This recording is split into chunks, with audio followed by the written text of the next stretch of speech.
just only believe. All things are possible. Only believe. C'est ça. Je pense que nous devrions nous lever lorsque nous lisons sa parole. Vous ne trouvez pas? Levons-nous donc un instant pendant que nous lisons sa parole. Je lis ce soir pour une leçon sur les Écritures, trouvée dans le livre d'Ésaïe au chapitre 6. Écoutez attentivement. Au jour de la mort du roi Osias, je vis le Seigneur assis sur un trône très élevé, et les pans de sa robe remplissaient le temple. Des séraphins se tenaient au-dessus de lui. Ils avaient chacun 6 ailes, 2 dont ils se couvraient la face, 2 dont ils se couvraient les pieds, et 2 dont ils se servaient pour voler. Ils criaient l'un à l'autre et disaient « Saint, Saint, Saint est l'Éternel Dieu des armées. Toute la terre est pleine de sa gloire. » Les portes furent ébranlées dans leurs fondements par la voix qui retentissait, et la maison se remplit de fumée. Alors je dis, malheur à moi, je suis perdu, car je suis un homme dont les lèvres sont impures. J'habite au milieu d'un peuple dont les lèvres sont impures. Et mes yeux ont vu le roi, l'Éternel des armées. Mais l'un des séraphins vola vers moi, tenant à la main une pierre ardente qu'il avait prise sur l'autel avec des pincettes. Il en toucha ma bouche et dit, « Ceci a touché tes lèvres. Ton iniquité est enlevée et ton péché est expié. » J'entendis la voix du Seigneur disant, « Qui enverrai-je et qui marchera pour nous ?» Je répondis, « Me voici, envoie-moi. »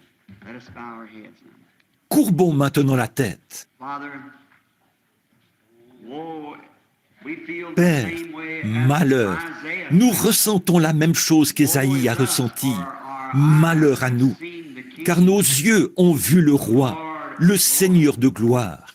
Nous te remercions, Seigneur, de ce qu'il y a un processus de purification ce soir, qui peut toucher non seulement nos lèvres, mais aussi nos cœurs et nos âmes, et nous purifier de toute notre impureté.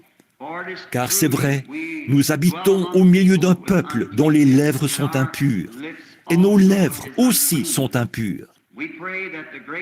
Nous prions afin que le glorieux Saint-Esprit vienne toucher nos lèvres et nos cœurs par l'onction, le feu du Saint-Esprit provenant de l'autel de Dieu, et nous purifie de toute notre incrédulité et de tous nos doutes, afin qu'il puisse entrer et établir sa demeure en nous, car nous l'aimons, nous le vénérons et nous l'adorons. Ce soir, nous prions, Père, afin que, s'il y a ici quelqu'un qui n'a pas encore été touché par le glorieux Saint-Esprit, le feu de Dieu, pour être purifié, que ce soir, cette œuvre s'opère en lui, pour le bien du royaume de Dieu. Nous le demandons au nom de Jésus. Amen. Vous pouvez vous asseoir. Bon, nous essayerons de sortir de bonne heure. Je ne veux pas que vous manquiez l'école du dimanche. Eh bien, il n'y a pas de mal à ce que vous manquiez un jour de travail. Vous ne manquerez pas grand-chose. Mais l'autre soir, je vous ai retenu jusqu'à 21h30, par là autour. Par contre, quoi que vous fassiez, ne manquez pas l'école du dimanche. Bon, mon sujet ce soir, c'est les influences. Si nous voulions lire ce récit, nous devrions prendre 2 Chroniques, chapitre 26, et vous pourriez le lire.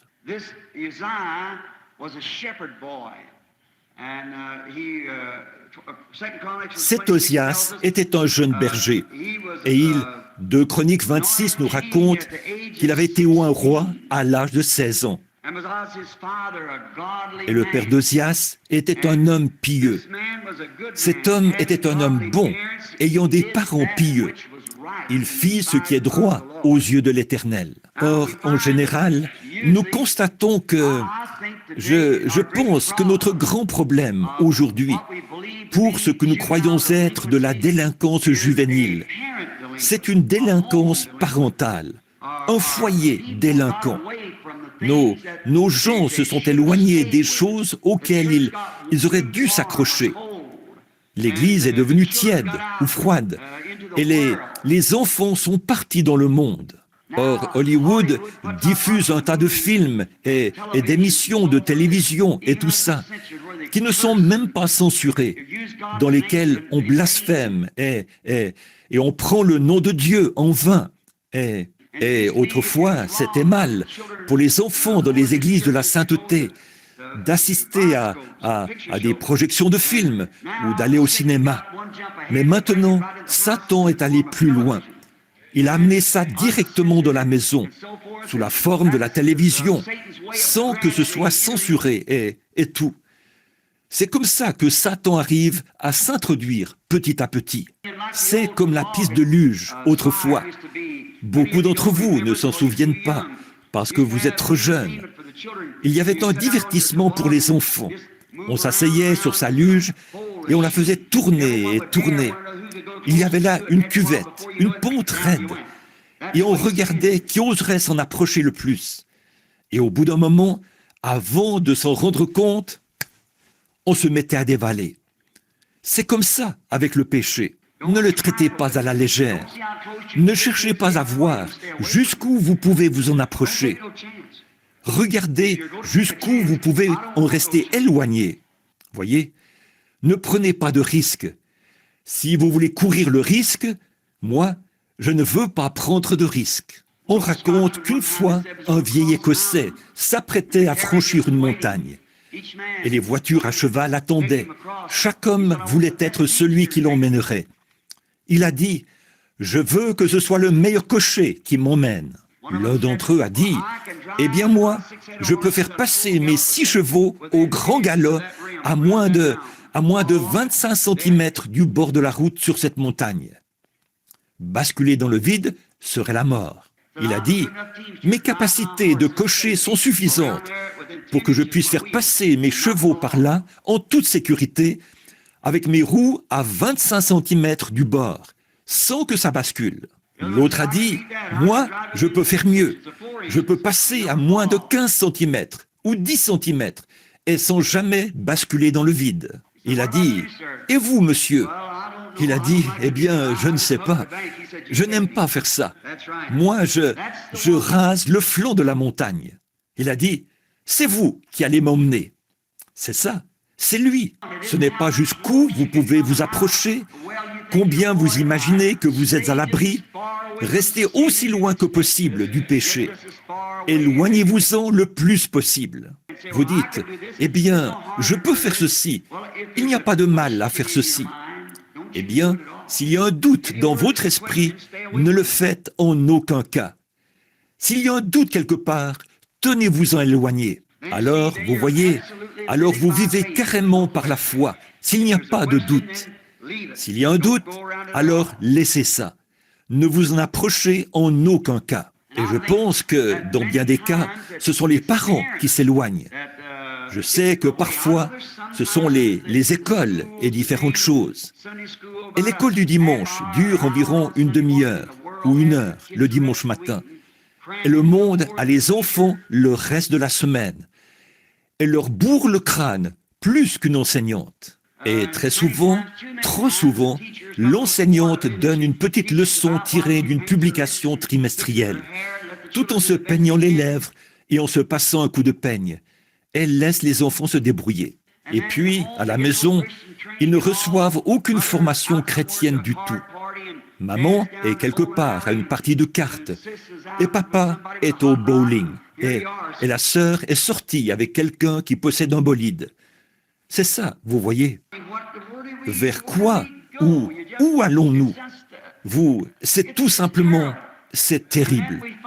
Et alors nous voyons qu'il y a toutes ces choses ensemble. Dehors, Junior parcourt les rues sur sa moto.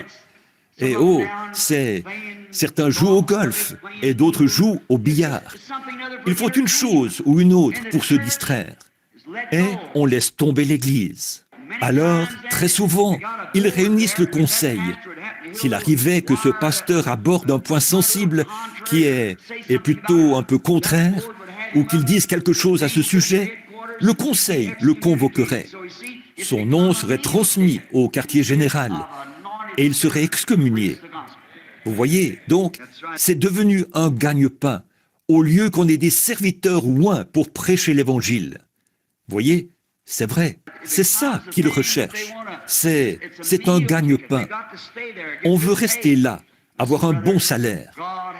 Écoutez, frère, que Dieu ait pitié d'un homme qui vendrait son droit d'aînesse pour cela. Écoutez, nous avons besoin d'hommes qui manient l'Évangile à main nue, sans mettre de gants dénominationnels. Ils le présentent simplement tel qu'il est écrit, et que les éclats volent où ils veulent. Maman disait, « Si les chaussures te vont, porte-les. » Elle disait, « Il n'est pas nécessaire de couper tes corps aux pieds. » Eh bien, il y a donc des choses comme ça que nous devrions écouter.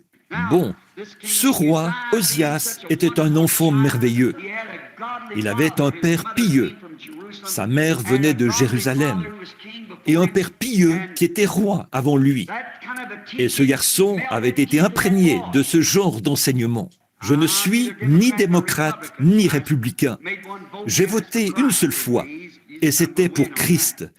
Et je serai gagnant par rapport à ça. Eh bien, je trouve que le plus grand président, pourtant, que nous ayons jamais eu, c'était Abraham Lincoln. Non pas parce qu'il était aussi du Kentucky, mais c'est parce que cet homme est parti de rien. Et les seuls livres que cet homme ait possédés, depuis le temps où il était un jeune garçon, jusqu'à ce qu'il devienne adulte, pratiquement, c'était la Bible et le voyage du pèlerin de Bunyan. Vous voyez, cela l'a façonné pour devenir quoi? L'honnête Abe. Ce que vous lisez, ce que vous faites, façonne votre caractère. Cela reflète ce que vous êtes. Et alors, vous voyez, il avait lu l'endroit où il est dit, « Si vous agissez mal, vous payerez pour cela. Si vous agissez bien, Dieu honorera cela. » Et cela l'a façonné, a fait de lui ce qu'il était. Et sa mère était aussi une femme pieuse. Il disait, s'il fallait attribuer un quelconque mérite à quelqu'un, cela reviendrait à une mère pieuse, qu'il avait bien élevée. Eh bien, c'est ce qui a fait de lui, d'après moi, l'un des plus grands présidents, si ce n'est le plus grand que nous ayons eu. Il est parti de rien, et Dieu a fait de lui le président parce que c'était un homme honnête et un brave homme. Donc, nous voyons que c'était pareil pour ce garçon. En ayant des parents pieux, il a fait ce qui était juste. Lorsqu'il est devenu roi, alors qu'il avait 16 ans, il a ignoré toute la politique et toutes les opinions populaires de son temps. Et il a servi Dieu avec révérence. Cela a fait de lui un véritable roi. Ignorer la politique et l'opinion moderne et servir Dieu avec révérence, c'était très bien. Son royaume, Dieu l'a béni, était si grand qu'il était comparable à celui de Salomon. Salomon a eu le plus grand de tous, mais ce garçon était comparable à Salomon par rapport à son royaume. Cela a été d'une grande aide pour le jeune prophète Ésaïe, alors qu'à cette époque-là, il était un jeune homme qui venait d'arriver sur la scène. Étant né prophète, il a observé l'influence que cet homme avait sur le peuple. Et il a vu d'où venait son influence. C'est qu'il mettait clairement sa confiance en Dieu. Et il a encore remarqué, lui, Ésaïe, comment Dieu allait bénir ceux qui resteraient fidèles à la parole de Dieu. Donc, nous comprenons que ce jeune homme voulait s'accrocher aux principes que Dieu avait donnés. Il respectait ses lois. Osias ne s'en détournait ni à gauche ni à droite. Il s'en tenait à ce que la parole disait. Et Dieu l'a honoré et l'a béni dans tout ce qu'il faisait. Il a prospéré. Il est allé droit de l'avant. Quel exemple c'est pour n'importe quel jeune. Je pense que si aujourd'hui nous avions des gens, nos églises, qui prétendent être chrétiennes, qui s'abstenaient des choses du monde et menaient ce genre de vie, cela influencerait les chrétiens plus jeunes à faire la même chose. Mais aujourd'hui, quand ils se relâchent, boivent, fument et font des choses déplacées, tout en essayant de se déclarer chrétiens, cela met une vilaine pierre d'achoppement sur le chemin des autres et cela rend les choses très difficiles. Souvenez-vous, la Bible dit, vous êtes des lettres écrites, vivantes, lues de tous les hommes. Or, beaucoup de gens ne veulent pas lire la Bible, mais Dieu a fait de vous un représentant vivant. Vous êtes une lettre ambulante. Vous devriez être une Bible ambulante. Christ en vous. Vous devriez être la parole de Dieu ambulante. Et si vous professez être chrétien, mais que vous n'êtes pas cela, votre influence, à cause de l'influence que vous exercez, vous devrez rendre des comptes au jour du jugement pour de nombreuses âmes que vous aurez détournées, éloignées de Christ. Je pense qu'il est de notre devoir ce soir de réfléchir à cela, car tous, hommes, femmes, jeunes filles, vous savez que vous devrez passer en jugement. Vous pouvez échapper à ceci, cela ou autre chose. Vous pouvez rouler les impôts et échapper au fisc. Vous pouvez faire une chose ou l'autre. Vous pouvez avoir dépassé la limitation de vitesse sans vous faire attraper par la police. Mais un jour, le jugement vous rattrapera. Ça, c'est certain. Et nous savons que l'homme doit mourir. Et après quoi vient le jugement. La mort n'est pas une chose difficile. C'est le jugement après la mort. C'est ça qui est grave. Et là, ce que vous avez fait dans la vie et comment vous avez influencé les autres, ce jour-là, vous aurez à en répondre. À combien plus forte raison devrions-nous rejeter tout fardeau et le péché qui nous enveloppe si facilement, afin que nous puissions courir avec persévérance dans cette carrière qui nous est ouverte, ayant les regards non pas sur les credos, sur les dénominations, sur quelqu'un d'autre, mais sur Jésus-Christ, qui est le chef et le consommateur de notre foi. Combien nous devrions réfléchir à ces choses, mes amis, sérieusement et avec respect, alors que nous voyons ce jour approcher, en sachant que d'un moment à l'autre, les pages de votre vie, le livre pourrait être fermé ce soir, et que demain, ce sera trop tard pour vous de le faire. Ne remettez pas à demain ce que vous pouvez faire aujourd'hui, car demain pourrait ne jamais venir. Les hommes et les femmes, les jeunes garçons et les jeunes filles, qui sont peut-être assis ici ce soir, seront à la morgue avant l'aube. C'est vrai. Et alors, votre livre sera fermé. Et vous n'aurez plus jamais une autre occasion. Ceci peut être votre toute dernière occasion. Réfléchissez à ça, sérieusement. Vous dites, eh bien, probablement pas, mais ça pourrait bien l'être. Mais souvenez-vous, un jour, le livre va être fermé avec ce que vous êtes en train de faire maintenant. Et particulièrement vous qui prétendez être des chrétiens, séparez-vous des choses du monde. N'ayez rien à faire avec le monde. Fuyez ça, car quelqu'un vous observe. Quelqu'un vous observe. Et vous allez non seulement vous envoyer là-bas, mais encore vous allez amener les autres au mauvais endroit. Et vous aurez à répondre de votre influence. Combien ce prophète a observé cet homme et a vu que Dieu le bénissait et quelle influence cela avait. Combien cet homme prospérait et ce que Dieu faisait pour lui. Il menait une vie merveilleuse, bénie de Dieu, et il ne se détournait ni à droite ni à gauche. Maintenant, nous voyons ici un autre exemple.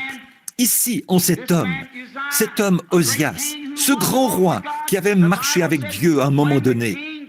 La Bible dit, quand le roi s'est senti en sécurité, a senti que tout allait bien pour lui, alors il s'est élevé dans son cœur et s'est enflé d'orgueil.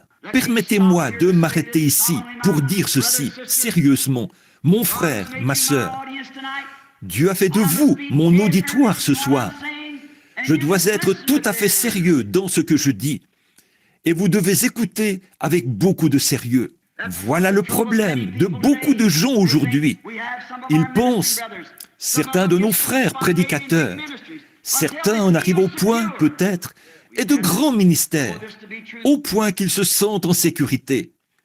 Nous avons eu cela, nous savons que c'est vrai. De nombreux prédicateurs aujourd'hui dans le pays commencent à boire. Quelques-uns pensent, eh bien, je me suis bâti un petit royaume autour de moi. Je n'ai aucune raison. Ces gens m'aiment tellement qu'ils ne font pas attention, que je fasse ceci ou que je fasse cela. Permettez-moi de vous dire, frères, qu'il y en a un qui regarde, et c'est Dieu.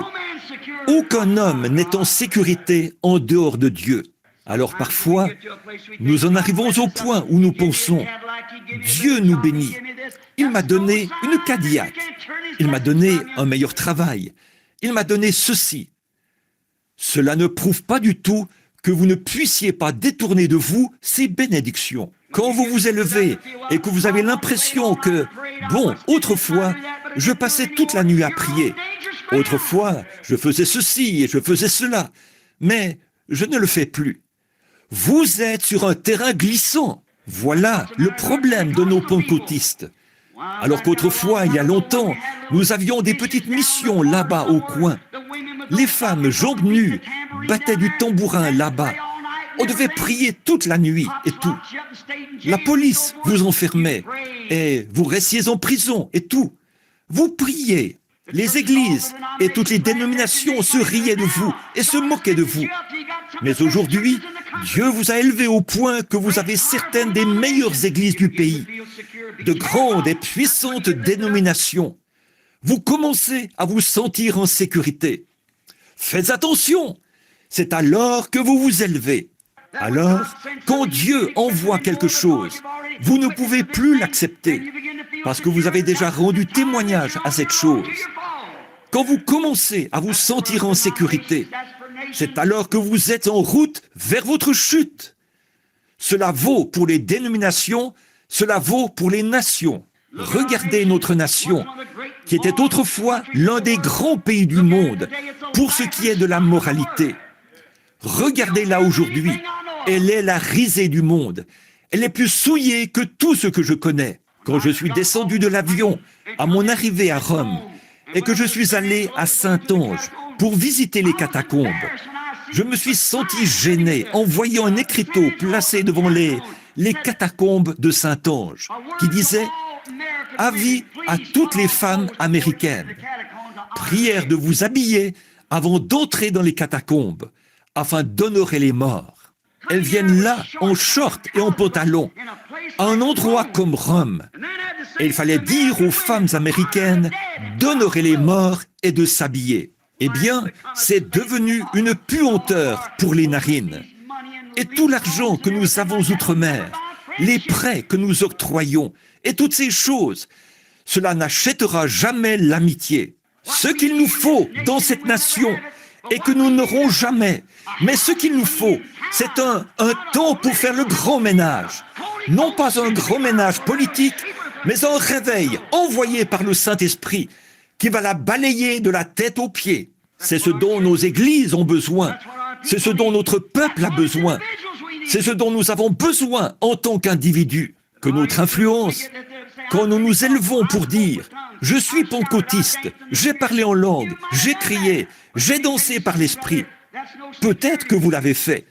Mais laissez-moi vous dire quelque chose, frère. Ce n'est pas une sécurité pour vous. Pas du tout.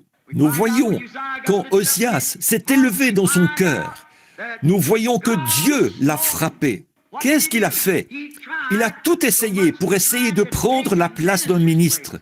Il pensait que, parce qu'il s'était élevé, que Dieu l'avait béni et avait fait de lui un grand homme, qu'il pouvait simplement faire tout ce qu'il voulait. Il n'y a pas longtemps, j'ai entendu un jeune homme qui me parlait. Il disait « Vous savez, frère Branham, Dieu m'aime tellement qu'il me laisse simplement faire tout ce que je veux. Ça lui est égal. » Aujourd'hui, j'entends tellement parler de Dieu comme étant un Dieu bon. Il l'est. Je ne conteste pas cela.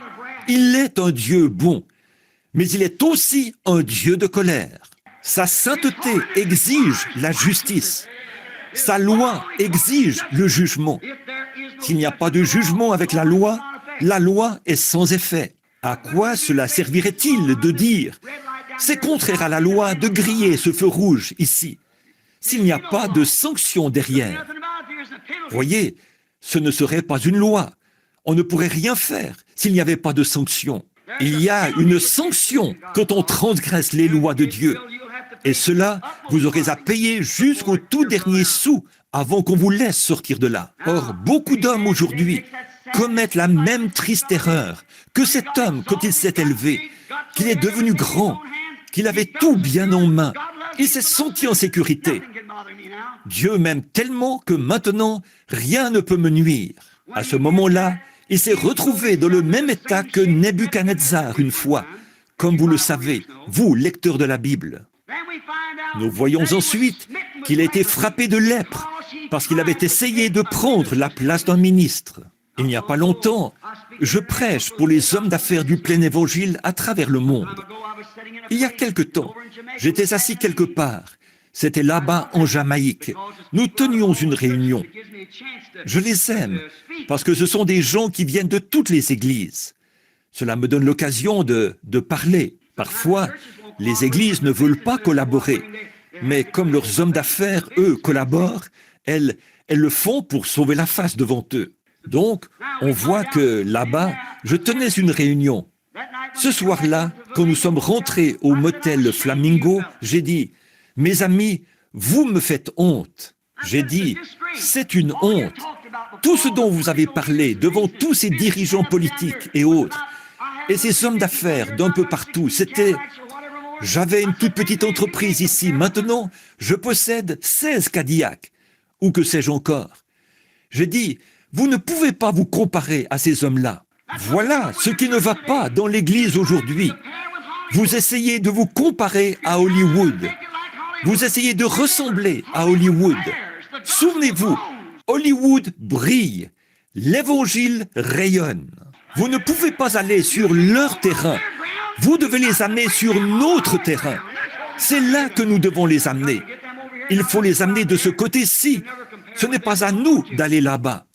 Nous ne pourrons jamais nous comparer à eux. Nous ne voulons pas le faire. Ils brillent et scintillent. L'Évangile rayonne dans la douceur et l'humilité. C'est là toute la différence entre rayonner et briller. Maintenant, nous voyons, j'ai dit à ces hommes, j'ai dit, en fait, ce qu'il y a, c'est que vous, hommes, qui êtes simplement des hommes d'affaires, vous essayez de prêcher l'Évangile. Ce n'est pas à vous de faire cela. Nous, prédicateurs, avons assez de difficultés à garder cela d'aplomb. Vous autres, vous ne devriez pas faire ça. C'est la mauvaise place que vous essayez de prendre. Vous êtes des hommes d'affaires, mais n'essayez pas de prendre la place de l'Évangile. Et j'ai dit, le fait est qu'aujourd'hui, vous cherchez à dire combien vous possédez. Comme c'est différent des premiers pentecôtistes. Les premiers pentecôtistes se sont débarrassés de ce qu'ils avaient. Il y avait là un certain petit chanteur, quelqu'un de bien. Je l'aime, un brave homme. Mais il a dit, « Frère Branham, je ne voudrais jamais contester ce que vous dites, ni dire quoi que ce soit contre cela. » J'ai dit, « Ça ne me dérange pas. Si ce n'est pas la parole du Seigneur, alors frère, vous en avez le droit. » Et il a dit, « Voilà une fois où vous avez tort. » J'ai dit, « Oh non, non, non. » J'ai dit, « Les premiers pentecôtistes ont vendu tout ce qu'ils avaient, ont mis ça dans les missions et sont partis. » Un prédicateur qui était là a dit, « C'est la pire chose qu'ils aient jamais faite. » J'ai dit, « Quoi? Le Saint-Esprit faire une erreur ?» Il a dit, « Ce n'est pas ce que je dis, mais c'est la pire chose qu'ils aient faite. » Il a ajouté, « En effet, lorsqu'il y a eu une contestation dans l'Église, ils n'avaient pas de maison où aller. » J'ai dit, « C'est exactement pour ça que Dieu leur a fait vendre leur maison. C'est qu'ensuite, ils sont allés partout et ont répandu le message d'un bout à l'autre du pays. Ils n'avaient point d'autre endroit où séjourner. Dieu sait ce qu'il fait.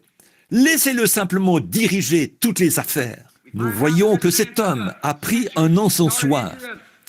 Il s'est apprêté à entrer pour agiter un encensoir, pour brûler de l'encens. Ce n'était pas son travail. Il était roi, ne devait pas être un sacrificateur. Et le sacrificateur lui a couru après et lui a déclaré, « Tu ne devrais pas faire ça. Seul un lévite est habilité à le faire. Et toi, tu n'es pas lévite. C'est un homme consacré qui doit le faire. Et toi, tu n'es pas consacré à l'Éternel. Tu es un roi. Dieu te bénit. C'est bien. Mais tu n'es pas consacré pour faire cela. » Si souvent, nous avons vu des gens essayer d'imiter des dons, alors qu'ils n'étaient pas consacrés pour cet appel. Nous avons vu tout ça. Nous voyons ça aujourd'hui, tout comme autrefois. Nous voyons quelqu'un essayer d'imiter une personne qui a le Saint-Esprit, pousser des cris comme eux, parler en langue comme eux. Et pourtant, ils ne connaissent pas plus Dieu qu'un Hottentot ne peut connaître une nuit égyptienne. C'est vrai, rien que de l'imitation. Ils font semblant, ils simulent quelque chose. Mais laissez-moi vous dire, vous qui voyez ces choses, souvenez-vous, quand vous voyez quelqu'un imiter ça, c'est qu'il y a quelque chose d'authentique quelque part. Si j'ai trouvé $1 et que c'est une contrefaçon, c'est seulement le signe qu'il a été copié sur un vrai. Nous voyons cet homme, Osias, essayant de prendre la place de ce sacrificateur. Et lorsqu'ils lui ont couru après pour lui dire, il s'est mis en colère, il s'est retourné et leur a fait savoir, « Je ferai ce que je veux. Qui êtes-vous pour me dire ce que je dois faire? Vous me dites ce que je suis censé faire? C'est moi le roi. Je ferai ce que je veux. » Et Dieu l'a frappé de lèpre sur le champ. Et il est mort lépreux. Dans sa colère, lorsque sa colère s'est enflammée, alors il était frappé de lèpre. Alors cela a été une leçon pour ce jeune prophète. Ça, c'est sûr. Après avoir observé cet homme monter et obtenir son doctorat en philosophie, son doctorat en droit et tout, et ensuite essayer de prendre une place qui n'était pas la sienne. Il l'a appris et cela l'a mis en colère. Lorsque quelqu'un a essayé de lui faire connaître l'ainsi dit le Seigneur, il l'a ignoré. Alors Dieu l'a frappé de lèpre, ce qui est un type du péché. Bon, par ceci, Ésaïe a appris que c'est Dieu qui attribue la place que son homme doit occuper. C'est Dieu qui fait l'attribution. On ne peut pas prendre un homme à un moment donné et faire ça avec lui. Il n'y a pas longtemps, une jeune femme, elle m'a dit qu'elle avait un jeune garçon elle a dit qu'il ressentait un appel. Elle avait environ 35 ans, je pense. Elle a dit, mon fils d'environ 14 ans ressent un appel. Frère Branham, est-ce que vous l'enverriez faire son doctorat en philosophie ou quelque chose comme ça? L'enverriez dans une université? Que me conseilleriez-vous? J'ai dit, la meilleure que je connaisse, c'est l'université de la genoulogie. Là, sur ses genoux. J'ai dit, s'il va là-bas, avant longtemps, il va se mettre à apprendre les mathématiques et tout ce qui concerne ceci. Et autant en ce qui concerne ceci. Et on le soumet à un examen psychologique. Et on mesure son QI et tout, comme ça. Et alors, il faut sortir tout ce qu'il y avait de Dieu en lui. Et je dis, je ne discrédite pas ces choses, mais je vous montre simplement à quel point il dévie. Observez et voyez comment ceci arrive. Donc, c'est Dieu qui attribue la place que son homme doit occuper. Il n'y a pas longtemps, je lisais la petite histoire d'une femme qui avait une maladie, une pneumonie, à Saint-Louis, dans le Missouri. Et elle était très, très malade. Et on disait qu'elle allait mourir. Elle avait un fils à l'université. On a donc fait venir le médecin pour savoir combien de temps encore il pensait qu'il lui restait à vivre. Et il a dit, probablement que d'ici 1 ou 2 jours au plus, elle ne sera plus de ce monde. On a donc envoyé un télégramme au jeune fils pour lui dire qu'il ferait mieux de rentrer à la maison, que sa mère était gravement malade. Alors, comme le jeune fils, après avoir reçu le télégramme, se préparait à partir, il a reçu un autre télégramme qui disait « Votre mère va mieux maintenant. c'est bon, ne venez pas. Eh bien, ensuite, environ une année plus tard, eh bien, le garçon a fait sa visite annuelle à la maison. À son arrivée à la maison, il a dit, « Maman », après l'avoir saluée, il a dit, « Tu sais, je me demande, quand tu étais très malade, tu ne m'as jamais dit ce qui s'est passé au fait. » Elle a dit, « Oh, fiston, j'ai quelque chose à te dire. » Elle a dit, « Tu connais cette petite mission ici au bas de la rue, là où les gens braillent, où ils crient et tout. » Il a dit, « Oui. » Elle a dit, « Leur pasteur croit à la prière pour les malades. » Elle a dit, « L'une de ces dames est venue ici et m'en a parlé. » Elle a dit, « Le médecin m'avait dit que je n'avais plus que quelques jours à vivre. » Elle a dit, « Alors, on l'a envoyé chercher. Elle voulait faire venir ce pasteur pour qu'il prie pour moi, cette dame-là. Et j'ai dit, « Eh bien, certainement, faites-le venir. » Elle a dit, « Tu sais, il est venu. » Et elle a dit, « Il a lu un passage des Écritures dans la Bible qui est là. » Et elle a dit, « Il s'est avancé, m'a imposé les mains et a prié pour moi. Et tu sais, la fièvre m'a quitté et j'ai été guéri. » Et elle a dit, « Oh, Dieu soit loué. » Il a dit, « Maman, maman, voyons, tu sais bien qu'il en est autrement. » Elle a dit, « Oh, oh, non, non, mon trésor. » Elle a dit, « Cela est réellement arrivé. » Elle a dit, « Gloire à Dieu, c'est moi qui te le dis. » A-t-elle dit. Il a dit, « Voilà que maintenant tu agis comme ces gens-là. » Il a dit, « Maman, tu ne dois pas faire ça. » Elle a dit, « Mais, elle a dit, chérie, il a lu cela directement de la Bible. Il a lu là dans Marc chapitre 16. Voici les miracles qui accompagneront ceux qui auront cru. Voilà, c'est ici. » Elle a dit, nous, voilà, c'est ici même, a-t-elle dit. Oh, maman, là-bas, ce sont des gens illettrés. Il a dit, ces gens là-bas n'ont aucune instruction. Il a dit, ce ne sont que des gens pauvres, de la racaille des rues et tout, qui vont là-bas. Il a dit, ce pasteur-là, il a dit, nous avons appris à l'université que Marc 16, à partir du verset 9, n'est pas inspiré. Elle a dit, gloire à Dieu. Il a dit, maman, qu'est-ce qui te prend? Elle a dit, je me disais simplement, fiston, si Dieu a pu me guérir avec la parole non inspirée, qu'est-ce qu'il ferait vraiment avec ce qui est inspiré? Je pense donc que cela règle la question, n'est-ce pas? Si ce qui n'est pas inspiré guérit, que fera ce qui est inspiré? C'est ça, mes amis. Oui, monsieur. Donc, essayez de prendre la place d'un autre. C'est Dieu qui fait l'attribution pour son homme. C'est Dieu qui met son homme en place. Il ne doit pas essayer de prendre la place d'un autre. Vous ne devez pas faire ça. Maintenant, la vision au temple. Il est allé au temple quand il a vu cela. Ésaïe a vu cela. Ézéchias, ce qui lui était arrivé, et qu'ensuite il était mort. Et qu'il y avait eu Osias, et qu'il avait été emmené au camp des lépreux, et que son fils a dû régner à sa place. Alors, un jour, Ésaïe en a eu assez. Il est donc allé au temple pour en quelque sorte se débarrasser de ce qu'il avait sur le cœur. Je pense que c'est une bonne chose à faire pour nous tous, d'aller à la maison de Dieu, d'aller décharger votre âme et libérer votre esprit. Alors Ésaïe est arrivé là-bas et il s'est mis à prier. C'était peut-être dans l'après-midi ou bien tôt le matin, je ne sais pas. Il s'est donc agenouillé à l'autel et a commencé à prier. Et il s'est mis à prier jusqu'à ce qu'il soit tout à fait sérieux. Voilà la manière de faire. Il avait vu que ce à quoi il regardait ici sur terre avait failli. Ce roi que Dieu avait béni, ce grand et puissant roi, le plus puissant du pays, et pourtant il avait failli. Et alors, ne sachant que faire, il s'est mis à prier.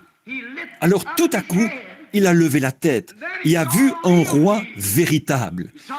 Il a vu Dieu élevé dans les lieux très hauts. Les pans de sa robe remplissaient les cieux. Il a vu quelque chose à regarder, vraiment un exemple. Quand vous regardez et essayez de faire d'un homme votre exemple, vous vous tromperez à coup sûr, car il faillira. Mais il cherchait à dire au prophète, ne regarde pas à l'homme ou à ce que l'homme dit. Tourne les regards vers moi et vers ce que je dis. Lève les yeux par ici, pas vers un trône terrestre, mais vers un trône céleste, élevé très haut dans les cieux. Et les pans de sa robe remplissaient les cieux, et il a levé les yeux. Ensuite, il a regardé dans le temple, et là, dans le temple, il a vu Dieu élevé, et il a remarqué les séraphins célestes. Or, les séraphins, là, ne sont pas des anges. Ils sont censés faire brûler les sacrifices qui plaident en faveur du coupable. Et ils faisaient brûler les sacrifices. Il y avait une couverture spéciale sur ces êtres, montrant que Dieu est totalement saint. Dieu est totalement saint. Ils criaient de toute leur force, « Saint, Saint, Saint est l'Éternel Dieu Tout-Puissant. Saint, Saint, Saint », directement dans la présence de Dieu. Rappelez-vous, c'étaient les séraphins et les chérubins qui gardent le lieu saint. Ce sont eux qui prennent le sacrifice et qui l'offrent. Ils étaient là, vivant directement dans la présence de Dieu, criant « Saint, Saint, Saint est l'Éternel Dieu Tout-Puissant ». Examinons un moment leurs caractéristiques. Nous voyons que c'étaient des créatures dotées de 6 ailes. Ils avaient 2 ailes dont ils se couvraient la face, 2 dont ils se couvraient les pieds, et ils se servaient de 2 ailes pour voler. Pensez-y. D'abord, 2 ailes dont ils se couvraient la face. Premièrement, c'était quoi? Voyons ce que représentent les 2 ailes dont ils se couvraient la face. Si Dieu est tellement saint que même les anges saints et les chérubins saints doivent se couvrir la face pour se tenir dans sa présence, comment allons-nous nous tenir là? Au moment où nous nous tiendrons là, nous aurons à nous tenir tous dans la présence de Dieu. Il est le juge suprême. Et nous aurons tous à nous tenir dans sa présence. Et les anges saints qui n'ont jamais connu ce qu'était le péché, ils ont été créés des êtres spéciaux. Et pour se tenir dans sa présence, ils doivent couvrir leur face sainte pour se tenir là.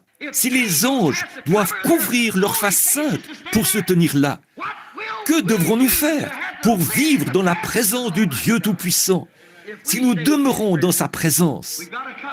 Il se trouve que nous avons une couverture, le sang de Jésus-Christ. C'est exact. Aujourd'hui, c'est la révérence. Ça représentait la révérence dans la présence de Dieu. Aujourd'hui, il n'y a pas de révérence.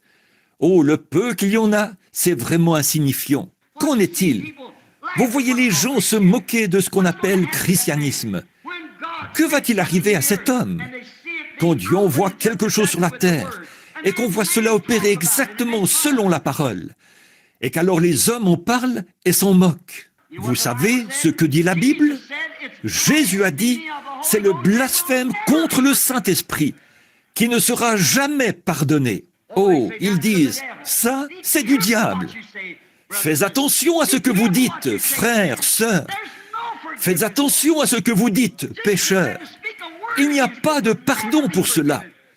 Jésus a dit, dire un mot contre cela ne sera jamais pardonné, ni dans ce siècle, ni dans le siècle à venir. Remarquez ce qu'ils venaient de faire. Discerner, leur révéler les pensées de leur cœur. Et ils ont dit, c'est Belzébul.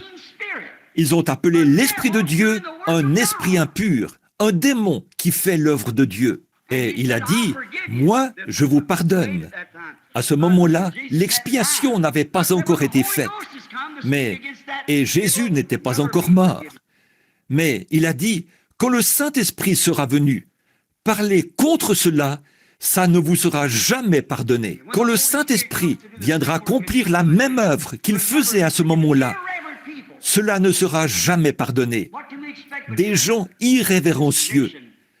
À quoi pouvons-nous nous attendre, sinon au jugement? Cette nation qui a rejeté Dieu, cette nation, alors que tous ces Billy Graham et ces Oral Roberts ont condamné ces choses d'un bout à l'autre de ce pays, et ces autres grands soldats de la croix qui ont traversé ce pays en prêchant l'Évangile. Et chaque année, le déchaînement continue. Le péché ne cesse de s'accroître. C'est le grand évangéliste Billy Graham qui a dit l'autre jour, dans l'une de ses réunions, quand il est allé à New York, il a dit qu'il croyait que le péché avait augmenté de plusieurs pourcents à New York depuis ses réunions de réveil là-bas. Il a dit, quand il était ici en Californie, à Los Angeles, il a dit, dans 10 ou 15 ans, chaque citoyen sera obligé de porter un pistolet sur lui ou quelque chose pour se protéger. Il n'arrive plus à maintenir l'ordre public. Il y a un tel déchaînement du péché. Oh, qu'est-ce que c'est? C'est de l'irrévérence à l'égard de la Bible. Ils ont rejeté leur chance. Ils ont blasphémé et se sont moqués. C'est vrai. Maintenant, regardons un peu plus près de chez nous. Regardez les églises, ce qu'elles ont fait. Beaucoup d'entre eux parcourent le pays. Quand vous trouvez un homme qui possède suffisamment de la vraie puissance de Dieu pour parler aux gens de leur voie pécheresse, prenez quelqu'un qui leur dira qu'ils doivent naître de nouveau, non pas serrer la main ou s'avancer et prendre une décision. Ils doivent naître de nouveau, non pas inscrire leur nom dans un registre ou adhérer à l'église, ou serrer la main, ou une aspersion, ou un baptême quelconque, mais naître de l'Esprit de Dieu, être séparé, la vie de Dieu vivant en vous, qui transparaît, pas seulement aujourd'hui ou demain, mais pour le reste de vos jours. Avec joie dans vos épreuves et tribulations, vous continuez à avancer, en sachant que la route vers la gloire est ouverte devant vous. Voilà le genre d'évangile qu'il faut. Quand vous les trouvez dans cet état-là, vous prêchez cela. Et quand vous revenez l'année suivante, ils sont toujours les mêmes. C'est la même chose, seulement pire. Il y a davantage de ces choses et encore davantage. Plus vous prêchez contre cela, plus ça empire. Qu'est-ce que c'est? C'est de l'irrévérence. Et puis, 95% de ces gens vont à l'église, ont leur nom dans le registre, se disent chrétiens. Les hommes qui prétendent être chrétiens fument, boivent, jouent aux jeux d'argent et racontent des plaisanteries de mauvais goût. De nombreux diacres dans le conseil ont 1, 2, 3 et 4 femmes. C'est vrai, quelle honte! Les femmes chantent dans la chorale, les cheveux coupés. La Bible dit, ce n'est pas une personne honorable. Le visage maquillé. Il n'y a qu'une seule femme dans la Bible à s'être maquillée. C'était Jézabel. Dieu l'a donnée en pâture aux chiens. Vous voyez donc ce que Dieu en pense. Et alors, vous venez leur en parler. L'année suivante, vous revenez. Elles sont pires qu'au départ. Irrévérencieuses. Elles n'ont aucun respect, aucune notion de décence. Laissez-moi vous dire quelque chose, à vous les femmes, jeunes femmes, et aussi à celles qui sont âgées, à vous qui sortez là, vêtues de ces robes, de ces petits vêtements serrés et de shorts. Vous dites, vous ne devriez pas parler comme ça, frère Branham. Je dois le faire, c'est mon devoir. Ceci est une chair.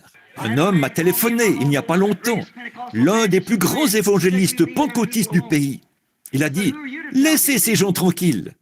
J'ai dit, qui êtes-vous pour me dire de laisser ces gens tranquilles? Il a dit, je vous aime. Et il a dit, votre ministère, c'est de prier pour les malades. J'ai dit, c'est de prêcher l'évangile, frère. Et il a dit, écoutez, frère Branham. Il a dit, eh bien, ces gens croient que vous êtes un prophète. J'ai dit, je n'ai jamais dit que je l'étais, n'est-ce pas? Il a dit, mais eux croient que vous l'êtes. Pourquoi n'enseignez-vous pas à ces femmes comment recevoir le Saint-Esprit et comment recevoir des dons et faire quelque chose, au lieu de les réprimander constamment à cause de leur habillement et de ce qu'elles font? Pourquoi ne leur enseignez-vous pas ce genre de choses pour aider? J'ai dit, comment puis-je leur enseigner l'algèbre alors qu'elles ne veulent même pas apprendre l'ABC? Vous savez ce que c'est, l'ABC? Always believe Christ. Toujours croire Christ. C'est vrai. Bon, eh bien, comment pouvez-vous le faire? Comment pouvez-vous le faire? On dirait qu'il y a une pression sur eux. Quelque chose les en empêche. Cela devient une Sodome moderne. C'est l'heure dans laquelle nous nous trouvons. Ce sont des choses terribles qui se passent dans le pays aujourd'hui. Et il a dit, eh bien, écoutez, j'ai dit, non, je n'ai point de programme à parrainer. Je n'ai pas d'église qui puisse me mettre à la porte. Non, monsieur. Et j'ai dit, il a dit, c'est le devoir du pasteur de le faire. J'ai dit, mais ils ne le font pas. Alors quelqu'un doit s'en occuper. Il faut qu'une voix crie contre cela, car c'est faux. Certainement c'est faux. La révérence, respectez cela. Une jeune femme m'a dit une fois, elle a dit, « Monsieur Branham, on ne fait pas d'autres vêtements que ça. » J'ai dit, « On vend encore du tissu et on a des machines à coudre. » C'est exact. Madame, laissez-moi vous dire quelque chose. Il se peut que vous soyez tout ce qu'il y a de plus pur et vertueuse. Il se peut que vous soyez tout ce qu'il y a de plus honorable vis-à-vis de votre mari, de votre ami. Mais un de ces jours, au tribunal du jugement, vous allez répondre pour avoir commis un adultère. Si je ne suis pas coupable, vous êtes coupable. Jésus a dit, quiconque regarde une femme pour la convoiter a déjà commis un adultère avec elle dans son cœur. Et quant à ce pécheur qui vous a regardé comme cela et a eu ses pensées à votre sujet, il aura à répondre de cela au jour du jugement. Et pourquoi l'a-t-il fait? Vous vous êtes exhibé devant lui, entortillé dans des espèces de vêtements et des choses semblables. Exact, c'est une honte. Vous aurez à le faire, madame. Et vous, les hommes, qui vous dites chrétiens, vous devriez diriger votre foyer, mais qui laissez vos femmes faire cela. Repentez-vous, sinon votre foyer tout entier périra. Il se peut que vous ne m'aimiez pas après cela, mais je vais vous dire la vérité. Alors je n'aurai pas de sang sur les mains quand je comparaîtrai au tribunal du jugement. C'est une chose certaine, voyez? Oui. Écoutez, frères, il y a toujours une voix qui accompagne le signe, vous savez. Et vous feriez mieux de l'écouter. Pas la mienne, mais c'est ce que dit la Bible. C'est vrai. Oh, je sais que cela a l'air démodé, mais c'est précisément ce que dit la Bible. Et c'est ce que nous sommes censés être. Les anges doivent se couvrir la face pour se tenir dans la présence de Dieu.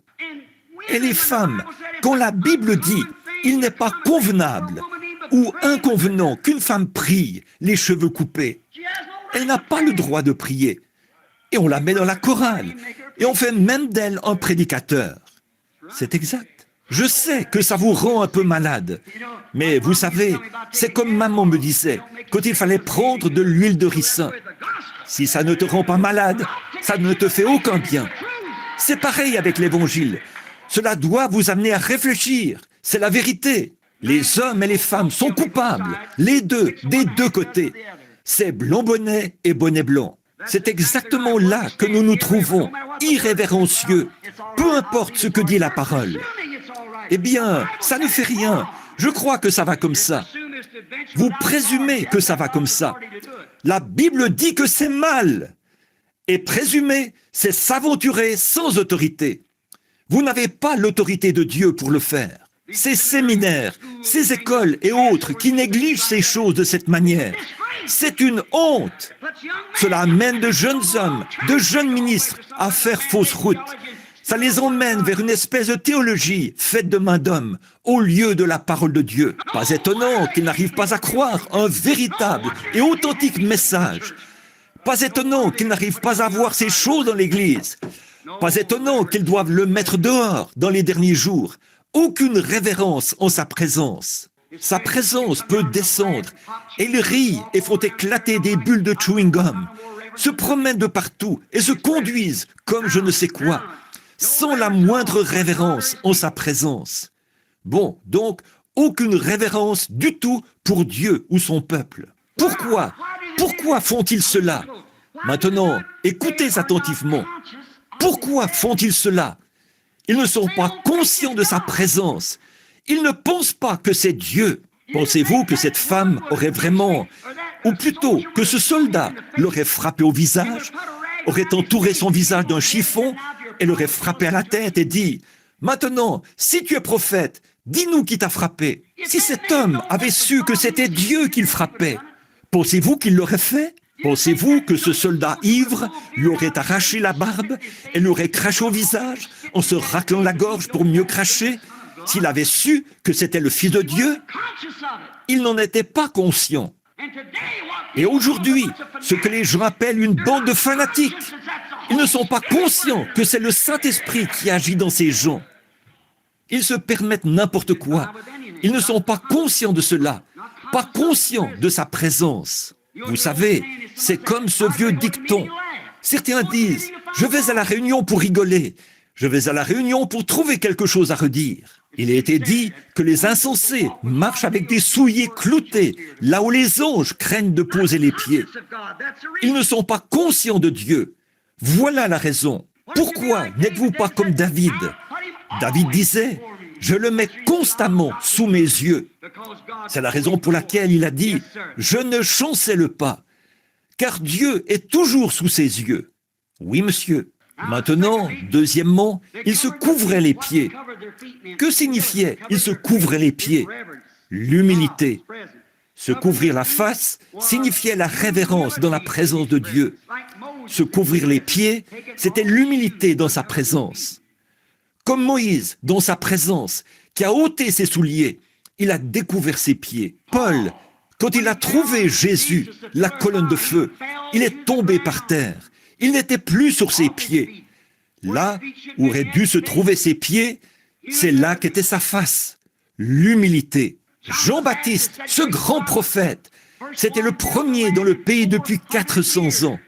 Mais il a dit, « Je ne suis pas digne de toucher ses pieds, de délier la courroie de ses sandales. » Vous voyez, celle sur ses pieds qui les couvrait, ça signifiait l'humilité. Observez maintenant ce serviteur devant Dieu, sa face couverte par révérence, ses pieds couverts par humilité.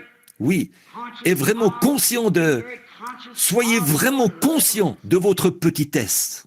Nous essayons tous d'être quelqu'un d'important. Je suis le docteur un tel, le grand un tel, de tel et tel endroit. Vous n'êtes rien. C'est vrai, ce n'est que vous n'êtes rien. Si vous voulez connaître votre grandeur, plongez le doigt dans un étang et retirez-le. Retrouvez le trou dans lequel vous l'avez mis. Voyez, il n'y a plus rien. C'est ce que nous sommes. Dieu peut se passer de nous, mais nous ne pouvons pas nous passer de lui. Qui êtes-vous? Voyez, soyez conscient de votre petitesse. Pour monter, il faut descendre. Celui qui s'abaisse sera élevé. Celui qui s'élève sera abaissé. Il n'y a pas longtemps, j'ai été invité à Chicago par un groupe de saints pour parler.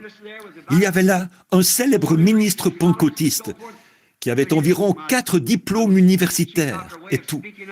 Et il ne voulait pas de ma manière de parler là comme un débutant, en face de l'imposant conseil qui allait se réunir.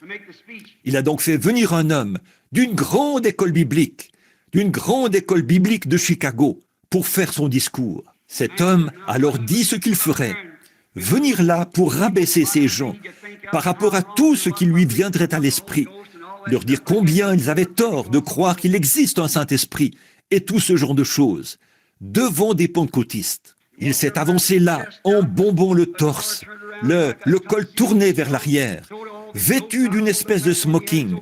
Il a étalé toutes ses notes sur l'estrade. Il avait préparé cela d'une manière tout à fait magistrale, pour lui permettre d'expliquer la Bible, faisant passer Dieu pour un ignorant. Rapidement, il a vu que les gens ne recevaient pas ses propos. Il a continué quand même à dire une chose ou une autre, tandis que les gens restaient assis à se regarder. Ça ne passait pas bien avec ces gens-là, ces pentecôtistes. Alors, au bout d'un moment, voyant qu'il avait échoué, il a pris ses affaires sous le bras et a quitté l'estrade, la tête baissée, effondrée. Un vieux saint, assis près du mur, a dit « S'il était monté de la manière qu'il est descendu, il serait descendu de la manière qu'il est monté. » C'est à peu près comme ça, en effet. Humiliez-vous. Voyez combien vous pouvez devenir petit. pas ce que vous savez, ce que vous ne savez pas. Laissez-vous devenir humble devant Dieu. Nous voyons donc, troisièmement, qu'il pouvait voler en se servant des deux autres ailes. Maintenant, observez. Premièrement, dans la présence de Dieu, il avait de la révérence. Sa face était couverte. Deuxièmement, il était humble devant Dieu. Ses pieds étaient couverts. Et avec ses deux autres ailes, il pouvait voler, se mettre en action. Oh là là! Que faisait Dieu? Il montrait au prophète comment devait être son serviteur une fois préparé. Dieu montrait, ceux-ci sont mes serviteurs, ils sont à moi. Regarde comment ils sont préparés, respectueux, humbles et actifs. C'est comme ça que sont les serviteurs de Dieu. Oh là là, c'est comme ça que nous devrions être, respectueux à l'égard de la parole de Dieu, humbles et actifs pour Dieu. Comme la femme, quand elle était appelée à agir, elle est venue, puis elle a dit, « Venez voir un homme qui m'a dit ce que j'ai fait. » Son signe l'a influencé. Il montrait qu'il était le Messie. Elle a dit, « Seigneur, nous savons que lorsque le Messie sera venu, eh bien, tu dois être prophète. Nous savons que lorsque le Messie sera venu, il nous annoncera ces choses. » Voyez, elle s'attendait à ce qu'il dise, « Eh bien, le Messie va bientôt arriver. Je suis simplement son précurseur. » Mais il a dit, « Je le suis. » Cela l'a poussée immédiatement à l'action. Elle est passée à l'action. On n'aurait pas pu l'arrêter. C'était comme une maison en flammes, comme je l'ai dit l'autre soir, par un jour de grand vent. On n'aurait pas pu l'arrêter. Elle est allée à la ville. « Venez voir un homme qui m'a dit les choses que j'ai faites. » Ne serait-ce pas le Messie? Voyez, elle était active. Qu'est-ce qu'elle a fait? Elle s'est approchée et premièrement s'est humiliée. « Apporte-moi à boire. » Elle a dit, « Eh bien, nos pères ont bu à ce puits. » Et ainsi de suite. Et elle, il a dit, « Eh bien, moi, je vais te donner de l'eau à boire. Tu n'auras pas à venir ici. » Elle, « Seigneur, Seigneur, donne-moi cette eau. » Voyez, elle a été humble à ce sujet. Et quand elle s'est humiliée, alors Jésus lui a montré le signe du Messie. Et cela l'a poussée à l'action.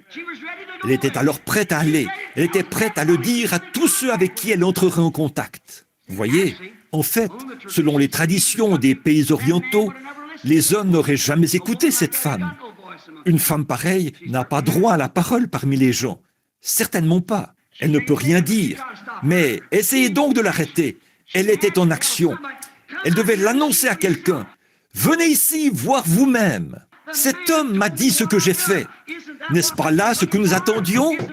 N'est-ce pas ce que les Écritures disent que le Messie fera quand il viendra ?» Elle était en action, parce qu'elle s'était humiliée, et Dieu était entré en elle. Pierre, quand il a accepté sa parole, alors qu'il avait pêché au filet toute la nuit, lui qui était un pêcheur, là-bas, il est rentré découragé, pas de poisson. Tout bon pêcheur sait ce que ça représente, ne pas avoir de poisson. Alors, voilà, il avait nettoyé ses filets, les avait étendus sur la rive et les laissait sécher. Et Jésus est venu là, il a demandé à pouvoir emprunter son bateau. Il a prêché. Ensuite, il a dit, « Simon, avance en pleine eau et jetez vos filets pour pêcher. Retourne précisément là où tu as pêché toute la nuit.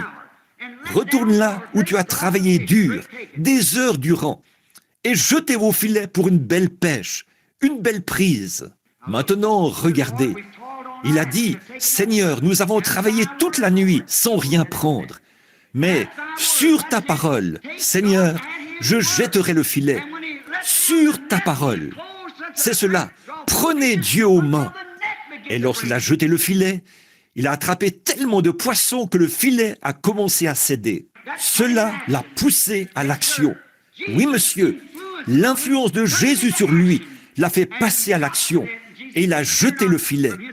Et Jésus a dit, « Ne crains point, désormais tu seras pêcheur d'hommes. » L'aveugle, quand il a été guéri, alors qu'il était assis à la porte, ou plutôt assis dans la rue, et les pharisiens avaient dit que quiconque confesserait Jésus ou aurait affaire d'une manière ou d'une autre avec lui serait chassé du temple. Ils sont venus interroger le père et la mère. Ils ont dit, il est majeur. Interrogez-le lui-même. Il a dit, un homme appelé Jésus m'a guéri. Ils ont dit, cet homme est un pécheur. Il n'appartient pas à nos groupes.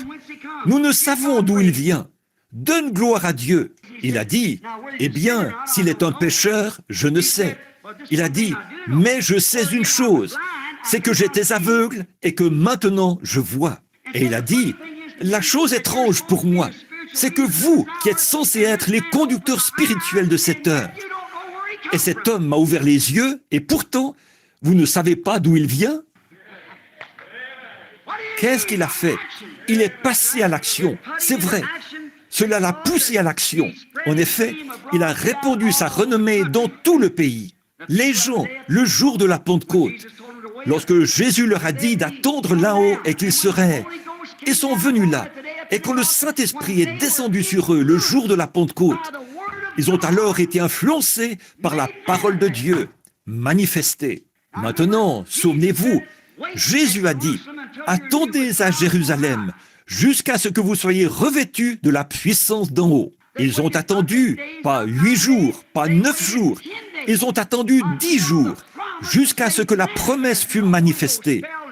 Alors le Saint-Esprit est descendu et s'est divisé, et des langues de feu se sont posées sur chacun d'entre eux. Et pendant qu'ils étaient sous l'influence du Saint-Esprit, ils sont passés à l'action. Ils titubaient comme des hommes ivres, criaient, parlaient en langue, et ils sont sortis dans la rue. Les gens ont dit, ces hommes sont pleins de vin doux. Lui, Pierre, s'est levé et a dit, c'est ici ce qui était annoncé par le prophète Joël, qui arriverait dans les derniers jours. Qu'est-ce que cela a fait? Cela l'a poussé à l'action. Il vous poussera à l'action si vous ne l'avez pas. Il vous poussera à l'action quand vous verrez la parole de Dieu accomplie. Ce que nous avons vu en ces derniers jours devrait nous pousser à l'action. Cela devrait le faire, pour autant que nous le fassions avec révérence et humilité. La colonne de feu devant Paul l'a poussé à l'action. Et aujourd'hui, quand nous voyons cette même colonne de feu, prouvée par la science, par ses résultats, par ce qu'elle a promis, accomplissant exactement la parole en ces derniers jours, cela devrait nous pousser à l'action. C'est que le signe a été donné. Ce qui arriva du temps de Sodome, juste avant que Sodome soit brûlé, arrivera de même à la venue du Fils de l'homme. Il sera de nouveau manifesté, le même hier, aujourd'hui et éternellement. Cela devrait pousser chaque membre du corps de Christ à l'action, en y faisant entrer tout ce que vous pouvez, car c'est la dernière heure. C'est le dernier appel. Le dernier appel. Mot à mot, cela s'est accompli. Cela devrait certainement nous pousser à l'action. Nous, comme le prophète, nous avons vu le sort de ceux des dénominations qui se sont élevés. Ils ont perdu leur place en Christ, perdu le lien qu'ils entretenaient avec sa parole, en acceptant des credos. Et nous avons vu ce qui leur est arrivé quand ils ont fait cela. Ils sont morts spirituellement. Nous voyons ce qui est arrivé aux luthériens quand ils ont refusé l'appel de Wesley.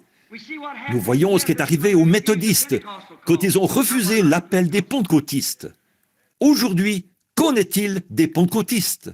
Voyez, nous avons vu des hommes comme Osias qui se sont élevés et qui ont essayé de prendre la place d'une fonction ointe.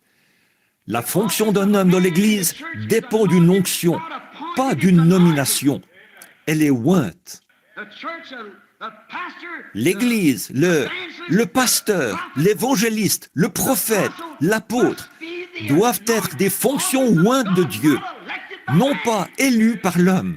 Des hommes ont une fois essayé d'élire quelqu'un à cette fonction. Ils l'ont fait par tirage au sort. Le pauvre Matthias n'a jamais rien fait.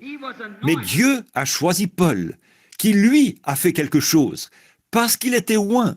Et nous avons vu ces hommes qui occupent ces fonctions oser dire « Voici le Saint-Évêque un tel, voici l'homme d'État un tel, voici l'homme un tel. » Ça ne donne jamais rien. Mais quand Dieu vient prendre le contrôle, nous voyons alors l'onction du Saint-Esprit confirmer la parole de Dieu. Maintenant, l'impact de la vision sur le prophète. qu'est-ce que cela a fait à cet homme qui était né prophète? Souvenez-vous, il a écrit la Bible entière. Le livre d'Ésaïe compte 66 livres. Et la Bible compte 66 livres. Ça commence par la Genèse. Au milieu du livre, il y a le Nouveau Testament, Jean-Baptiste. Et ça se termine par le millénium. Un grand prophète. Ésaïe était l'un des plus grands prophètes que nous ayons jamais eus. Et il était né pour être ça. Mais quand il s'est tenu dans la présence de Dieu, qu'est-ce que cela a amené le prophète à faire? Le prophète a dit, « Malheur à moi, car je suis un homme dont les lèvres sont impures. » Le fait d'entrer dans la présence de Dieu et voir un vase de Dieu véritablement oint, cela a amené le prophète à confesser qu'il était un pécheur. Ça devrait produire le même effet sur nous. Ça devrait produire ça, la présence ointe de Dieu. Quand il a vu celui qui criait et que les fondements ont été ébranlés, et ces anges qui se déplaçaient d'un endroit à l'autre, démontrant qu'ils étaient devant Dieu et qu'ils étaient les serviteurs de Dieu, oints, et qu'ils criaient. Lui était un pécheur. Alors, qu'est-il arrivé quand il était prêt? Maintenant, écoutez, pour terminer. Quand il était prêt à confesser qu'il était un pécheur, malheur à moi, car je suis un homme dont les lèvres sont impures, et j'habite au milieu de gens dont les lèvres sont impures. Malheur à moi. Alors l'ange a pris des pincettes et a pris une pierre ardente sur l'autel. Il l'a tenue dans ses mains. Il est venu et a purifié le prophète avec elle. Alors est venue la purification après sa confession. Donc, si un prophète appelé, confirmé comme prophète de Dieu, dans la présence de Dieu, voyant sa petitesse, a été prêt à confesser qu'il était un pécheur, que devrions-nous faire, vous et moi? Mais savez-vous ce que nous faisons? Nous tournons la tête et repartons en riant. Voilà où nous en sommes, jusqu'à ce que vienne la purification. Regardez, Ésaïe, je veux que vous remarquiez autre chose. Dieu n'a pas utilisé de manuel et de théologie, de terminologie théologique pour purifier son serviteur. Il a utilisé le feu. Il n'a jamais utilisé de credo pour purifier son serviteur.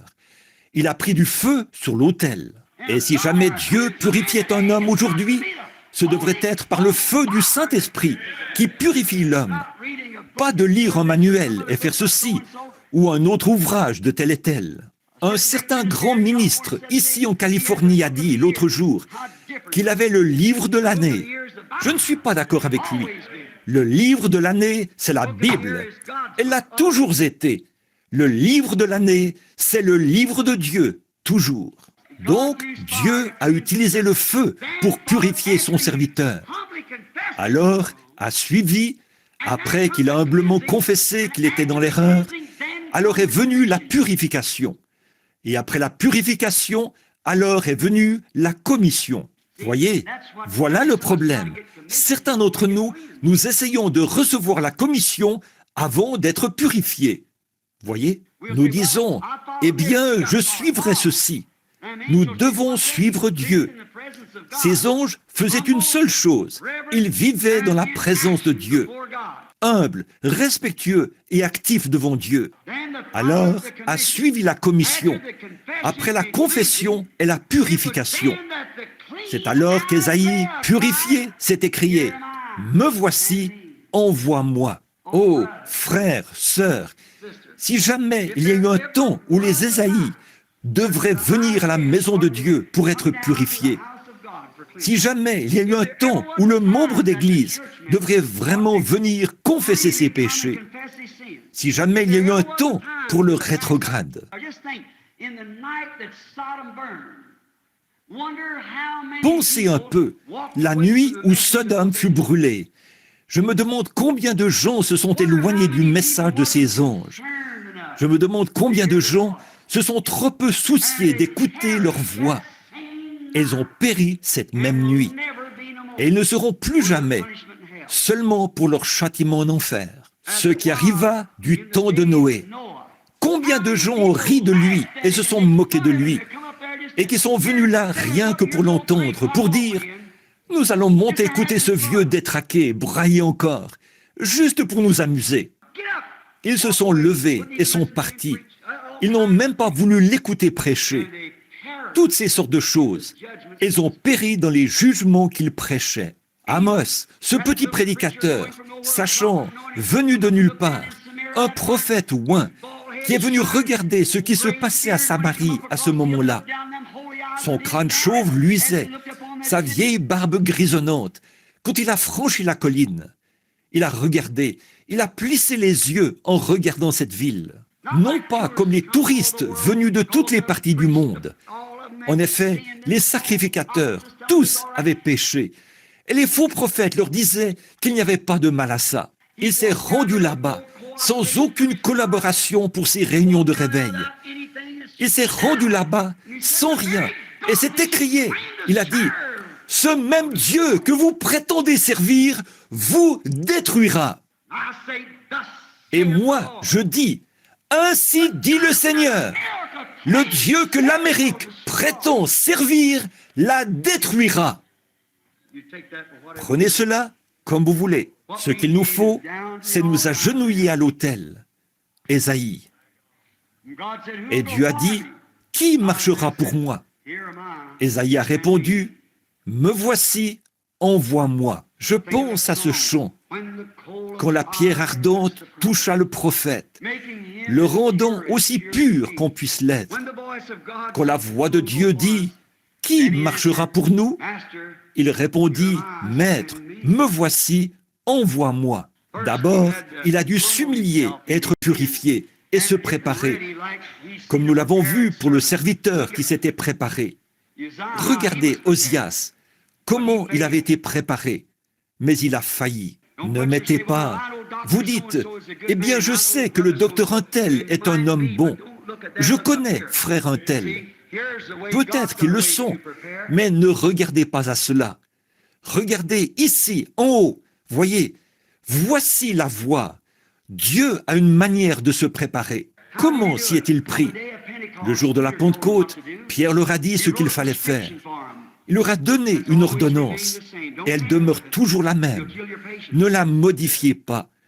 Vous tueriez votre patient.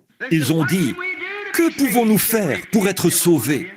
Il a dit, « Repentez-vous, chacun de vous, soyez baptisés au nom de Jésus-Christ pour le pardon de vos péchés, et vous recevrez le don du Saint-Esprit. Car la promesse est pour vous, pour vos enfants et pour tous ceux qui sont au loin, en aussi grand nombre que le Seigneur notre Dieu les appellera. » C'est ce qu'il y a ici même, ce soir. Si Dieu appelle encore, voilà l'ordonnance. Vous pouvez encore recevoir le même Saint-Esprit qu'eux ont reçu autrefois.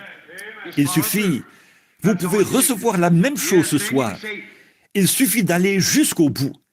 C'est tout ce que vous avez à faire. Oui, alors vous pouvez dire, quand la pierre ardente toucha le prophète, le rendant aussi pur qu'on puisse l'être, quand la voix de Dieu dit, « Qui marchera pour nous ?» Il répondit, « Maître, voici, envoie-moi. » Chantons-le. Parle, Seigneur. Parle, Seigneur. Et je te répondrai aussitôt. Parle, Seigneur. Parle, Seigneur. Et je te répondrai, envoie-moi. Écoutez ceci, frère. Des millions se meurent dans le péché. Oh, entendez leurs cris tristes et amers. Dépêchez-vous, frères. Allez vite à leur secours. Répondez-lui maintenant, Maître, me voici. Oh, parle, Seigneur. Parle, Seigneur.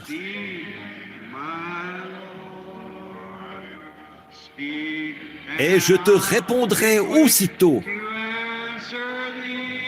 Oh, Parle, Seigneur. Oh, speak, my Lord.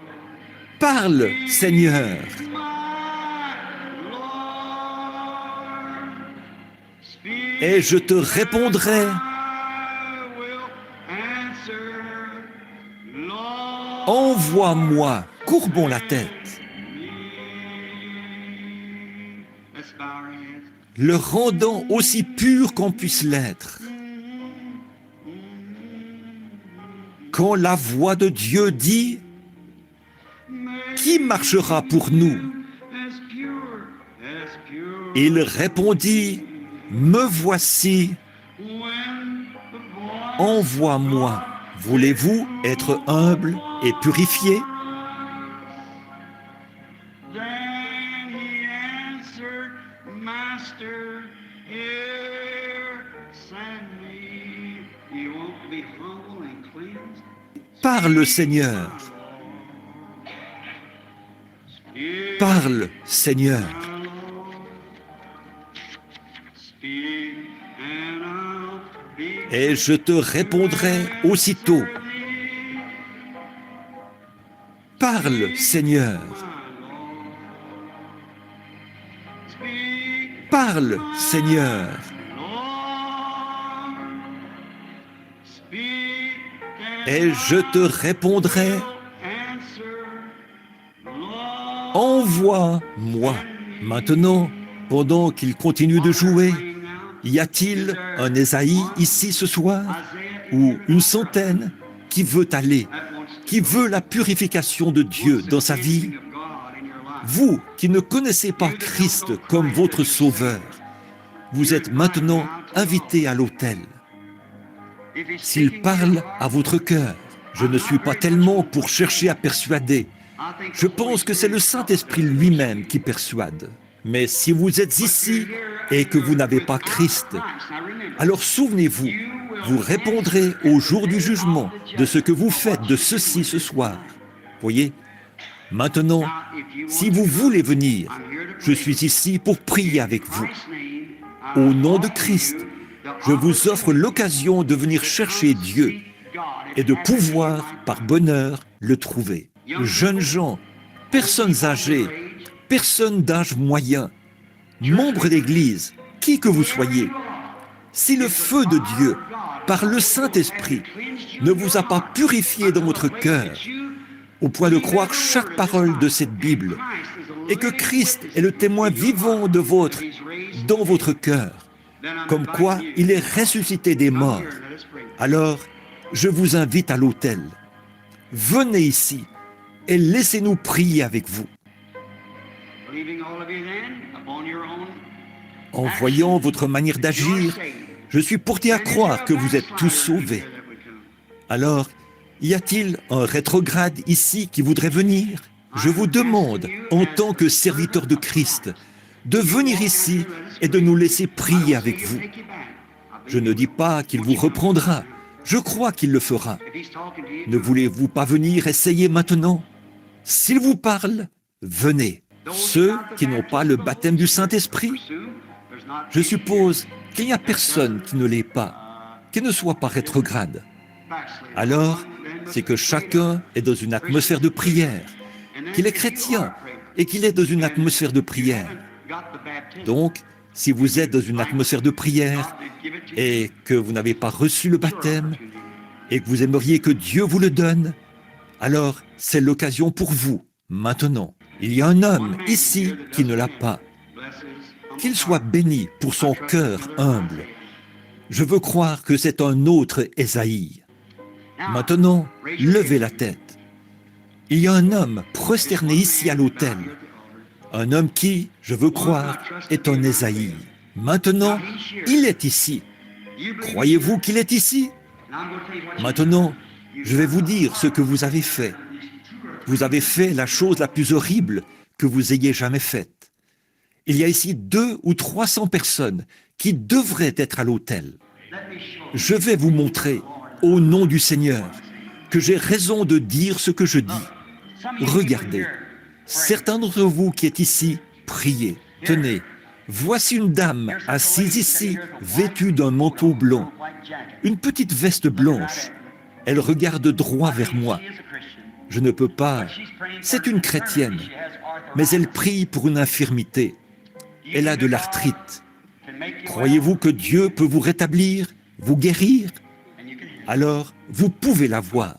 L'homme tout près, assis là, à côté de vous. Il a quelque chose qui ne va pas avec ses oreilles. Croyez-vous que Dieu peut guérir votre problème d'oreille, monsieur, et vous rétablir? Oui. Levez la main si vous croyez. Maintenant, s'il vous plaît, soyez respectueux, juste un instant. L'homme qui est juste à côté de lui souffre du cœur. Croyez-vous que Dieu peut vous guérir, monsieur, de ce problème de cœur? Je ne vous connais pas. Vous m'êtes inconnu. Est-ce vrai? Vous m'êtes inconnu. Eh bien, écoutez, si Dieu me disait qui vous êtes, cela vous aiderait-il? M'entendez-vous bien? Vous vous appelez Monsieur Blackwood. Croyez-vous qu'il peut me dire d'où vous venez? Vous venez de Riverbank, en Californie. Si c'est vrai, levez-vous. Je ne l'ai jamais vu de ma vie. Très bien. Que Dieu vous bénisse, monsieur. Votre foi vous a guéri. Cette dame, assise là, juste à côté de vous, a une maladie nerveuse. Vous voulez être guéri de votre nervosité? Levez la main, si vous le voulez.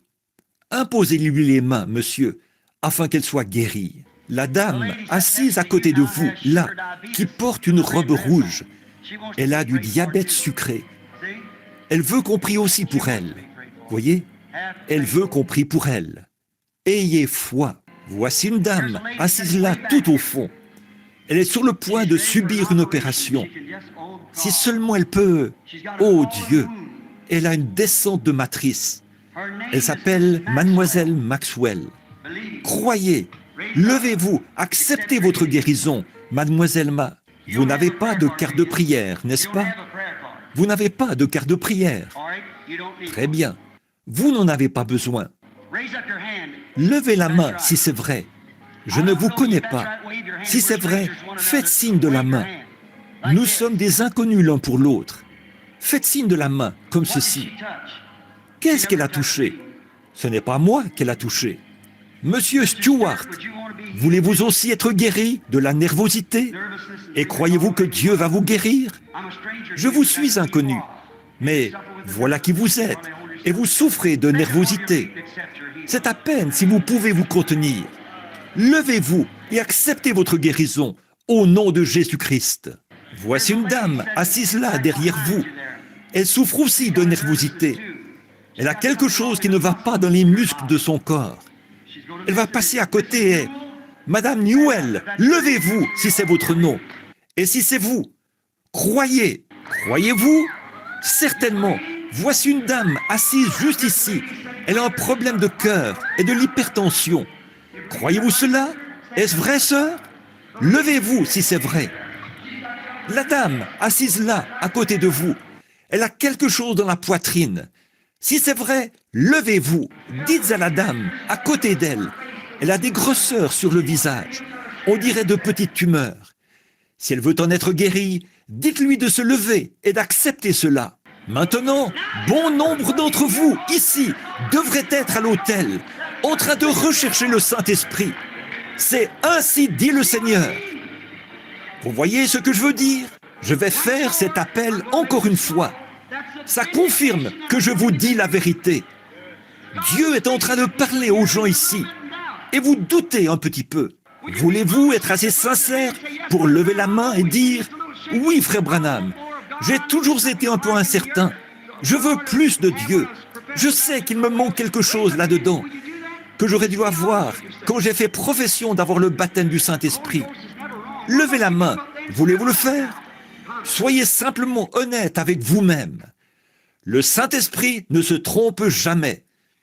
Alors pourquoi ne vous avancez-vous pas pour régler cette question de doute? Venez. Je répondrai aussitôt, parle Seigneur. Parle Seigneur. C'est ça.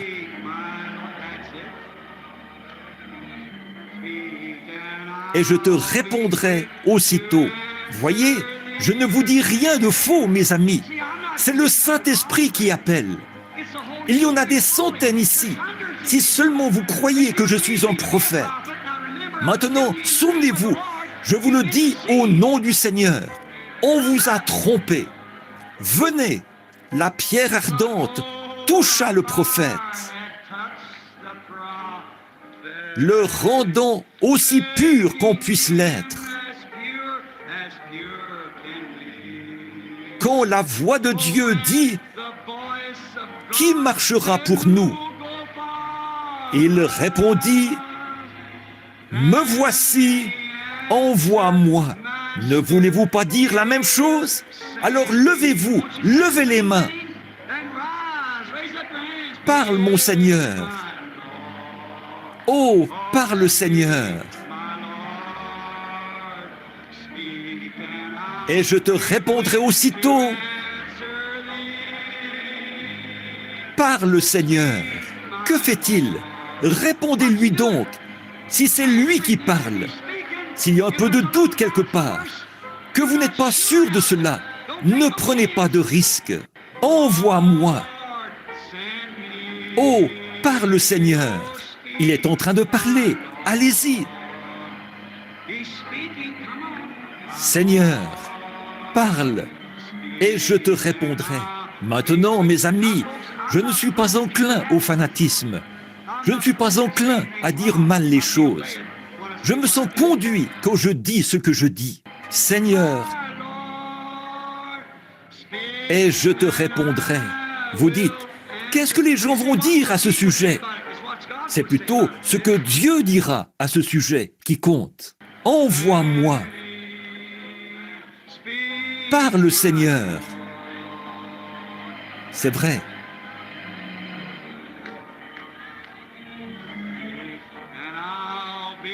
Et je te répondrai aussitôt. Seigneur. Oh, parle, Seigneur. Et je te répondrai.